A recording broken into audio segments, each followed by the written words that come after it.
I'm Mark NP, and I'm here today at Russ Ayres Hot Dogs in Bordentown, New Jersey to discuss a little hot dog history. This is I Never Sausage a Hot Dog.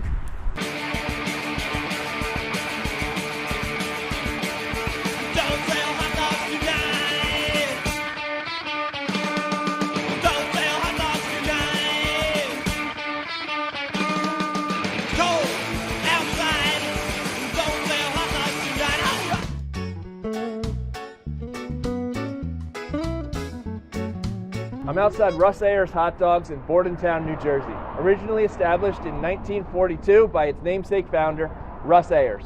Around that time, Russ purchased a second-hand Dirty Water Dog hot dog pushcart from New York, which dated back to the early 1900s, circa 1910. They are still using it inside. This may be the longest and oldest continuously operating hot dog pushcart in New Jersey, if not the country. Let's go check it out.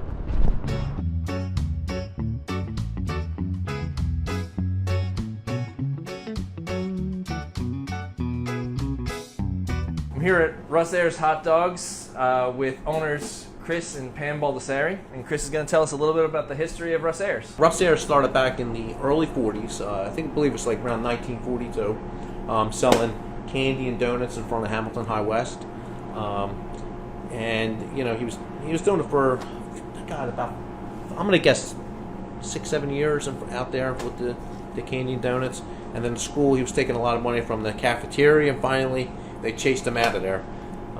And he went to South Broad Street in Trenton, right in front of the cemetery, and that's when he bought the hot dog cart.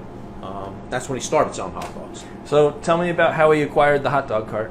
Well, he talked his father into buying the hot dogs cart, so they went up to New York City, bought it used, and his father thought it was a little crazy, but he went along with it, and that's and he actually lived across from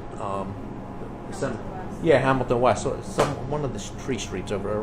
What street did they live on? Do you remember? All right, around here. All right. Yeah, he lived around there. So he didn't live far with the cart, so it wasn't like he was pushing hundreds of miles. Yeah. You know, he kind of just pushed the cart, out of his garage and pushed it across the street on the cemetery. So he started in Hamilton, and then he moved to Trenton. When did he get to Bordentown?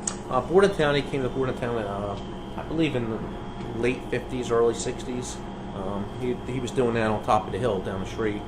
And again, he was there for a while, probably 7 years, and they chased him out of there. And then he moved on down the street. He actually, when he came here to this location, before he bought the property, he had somebody else talk to the owner. There used to be, I think, Aristocrat ice cream in the back. It was like an old garage, and that's where they wholesale it. And he had somebody else approach them, and he didn't want them to know he was buying the property. He sounds like a real character. Yeah, he was a character, yeah. And he ended up, he paid cash for the property back in the late 60s, 68, somewhere around there. So who's Diane Robbins? How does she come into the picture? Diane was, when Russ got a little older, his epilepsy was getting a little worse as time went on. And so he brought in Diane to help, with the operation. She was a waitress. She was a waitress, yep. And she was with him a few years. I'm not sure how long she started with him, but when Russ passed, she inherited everything. She inherited the whole business. The whole business, the property, business, everything. And that's who you purchased it from back in 1999. 99. Yep. All right. Ever since you've been here? Yeah, 99. Yeah. Me and my wife, we got married, I believe, in 97. Was it 97? I believe. 96. 96. Hold on. Hang on. Cut. 96. And so pretty much we got married, and we've been working together ever since. Love it. So this is it. This is the hot dog cart. There it is. One and only. Tell me a little bit about it. All right. This is the original hot dog cart Russ used.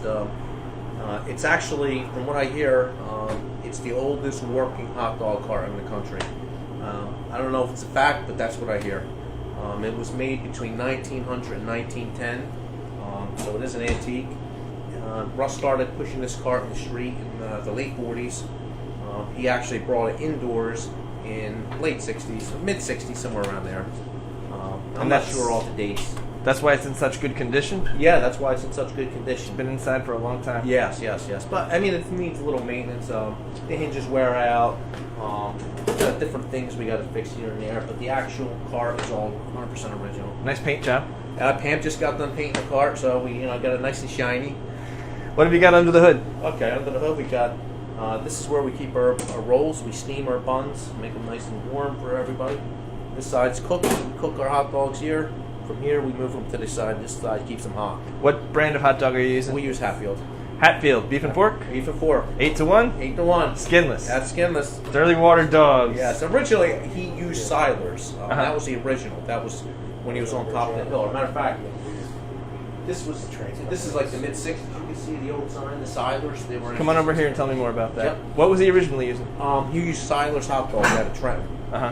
When they closed up I'm not sure when they closed up. Yeah. I was born in 70, so these are what I'm here.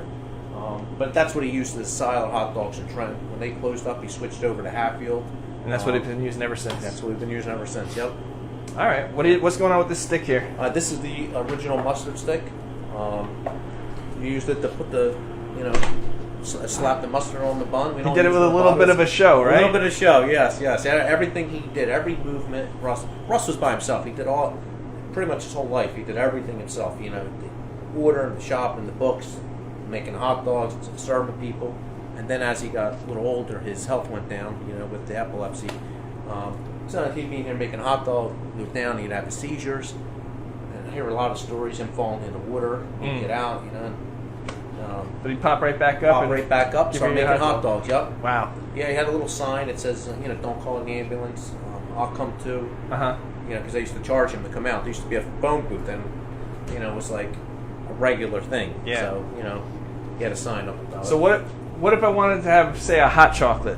Hot chocolate. That's Russ was famous for the hot dog and the yoo-hoo.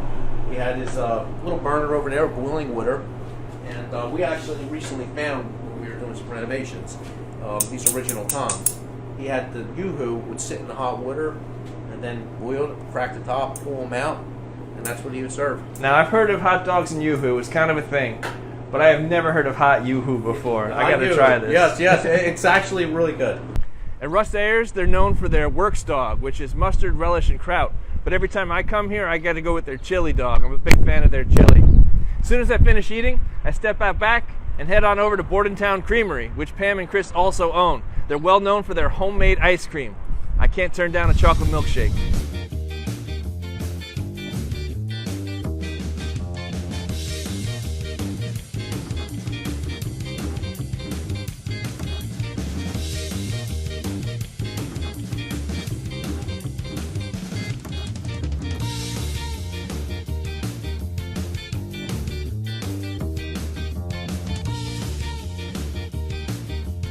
Well, that's it for this episode of I Never Saw Such a Hot Dog. I'm no stranger to Bordentown. I live here, work here. I own and operate Bordentown Walking Tours Historical Walking Tour Company. Hop on a tour if you're interested in the non-hot dog history of Bordentown, New Jersey. I always say, support your local hot dog stand, so I'm really excited to be sharing Russ Ayres Hot Dogs with you today.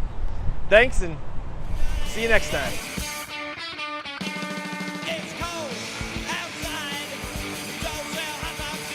Oh, hello.